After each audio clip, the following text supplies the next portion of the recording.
तर या व्हिडिओमध्ये आपण पाहणार आहोत आपल्या शरीरासाठी प्राणायाम का महत्त्वाचे आहेत। मानवी शरीरात श्वसन क्रिया दोन स्तरावर घडते, रक्तपेशीच्या स्तरावर आणि ऊतीपेशी यांच्या स्तरावर। आपण जेव्हा श्वास घेताना या दोन्ही स्तरावरील श्वसन क्रियेचा उपयोग करत असतो।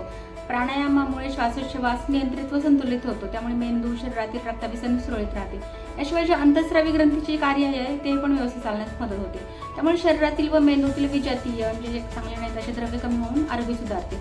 धावणे इतर व्यायामामुळे पचनक्रिया व रक्तसंचार सुधारतो। मात्र प्राणायाम केवळ रक्ताभिसरण वाढवत नाही तर अंतःस्रावी ग्रंथीचे संतुलन राखण्यासही मदत करतो।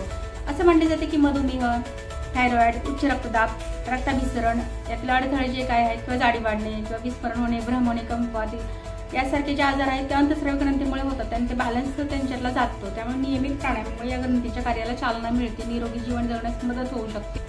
तर प्राणायाम आरोग्यासाठी उपयुक्त असला तरी तो कोणत्याही आजारावर हमखास उपचार नाहीये।